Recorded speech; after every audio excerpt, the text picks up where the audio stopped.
Hello दोस्तों, मैं ओम शर्मा आप सभी का स्वागत करता हूं हमारे YouTube channel the A one study पर। तो आज 10 जनवरी की करंट अफेयर जो टॉप 5 करंट अफेयर हैं वो आप लोगों के लिए लेकर आए हैं। तो पहली करंट अफेयर क्या है?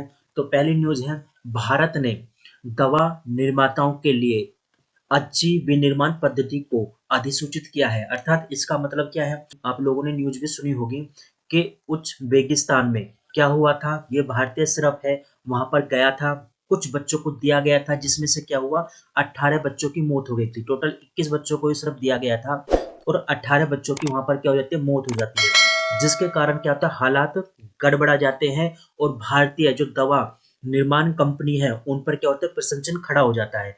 तो उस चीज को लेकर जो भारत सरकार का स्वास्थ्य मंत्रालय है उसने दिशा निर्देश दिए हैं दवा कंपनियों को कि आप अच्छी गुणवत्ता और नियंत्रक वाली दवाइयों का निर्माण करो, जिसको क्या बोलते हैं, जीएमपी। अब ये जीएमपी क्या होता है? जीएमपी होता है गुड मैन्युफैक्चरिंग प्रैक्टिस, मतलब गुड मैन्युफैक्चरिंग प्रैक्टिस के तहत ये कार्य किया जाए। अब देखा है भारत, ये जो केस हुआ था ये गाम्बिया और उज्बेकिस्तान में हुआ था, जो भारत से निर्यात होने वाली दूसरी सिरप से कुछ बच्चों की क्या हो गई थी, मौत हो गई थी। ठीक है। अब देखो, केंद्रीय स्वास्थ्य मंत्री द्वारा दवा निर्माताओं को जीएमपी मॉडल अपनाने के लिए बात की गई है, मतलब अच्छी मैन्युफैक्चरिंग के तहत दवाइयों का निर्माण किया जाए ताकि आने वाले समय में इस प्रकार के कंडीशन या खतरे का सामना ना करना पड़े। तो भारतीय कप सिरप के पीछे, जिसने गाम्बिया और उज्बेकिस्तान में कई लोगों की जान ली है, अब क्या हुआ, कंपनी निर्माताएं अब अच्छी क्वालिटी की दवा निर्माण करेंगी। ये भारत सरकार के स्वास्थ्य मंत्रालय की तरफ से दवा कंपनियों को निर्देश दिए गए हैं। और ये जो दवा कंपनी है कहाँ बनाई जाती है? उत्तर प्रदेश के नोएडा में। ये कंपनी है जिसका नाम क्या है, मरियन बायोटेक प्राइवेट द्वारा ये कंपनी बनाई गई थी, जिस पर क्या, इसका नाम क्या है, डोक वन।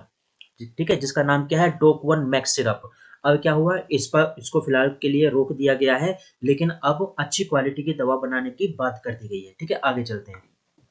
अब देखो 2023-24 के लिए भारत की जीडीपी का पहला अग्रिम अनुमान आ चुका है, जो हर जनवरी के फर्स्ट वीक में आ जाता है।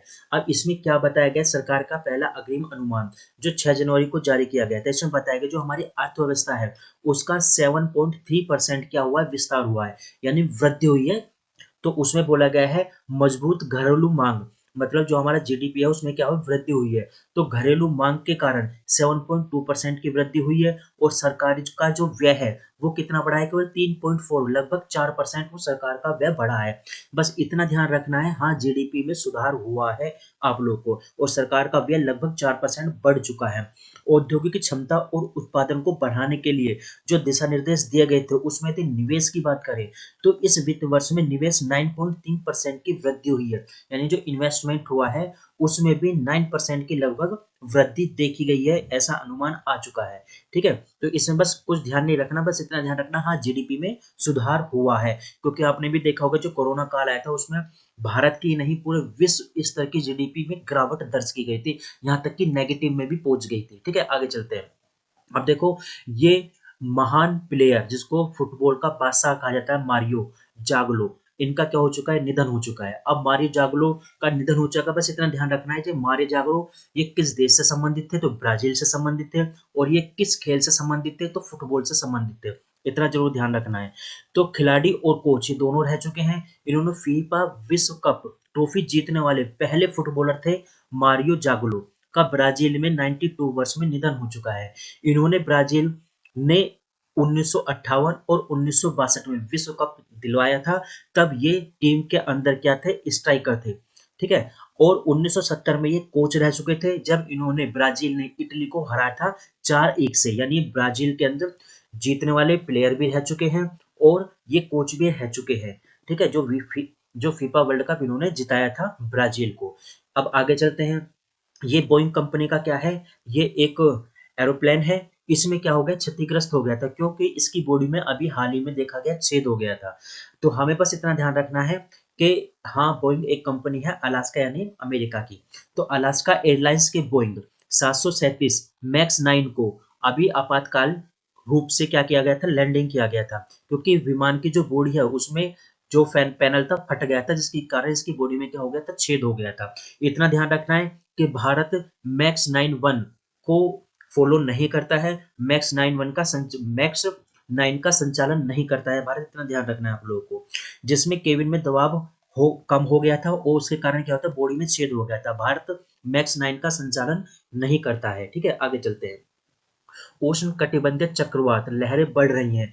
ऐसा क्या कारण होता जा रहा है कि दिन पे दिन जो उष्ण कटिबंधीय चक्रवात है वो धीरे धीरे क्या होते ताकतवर होते जा रहे हैं। और इसका जो मेन कारण लगाया जा रहा है वो है जलवायु परिवर्तन।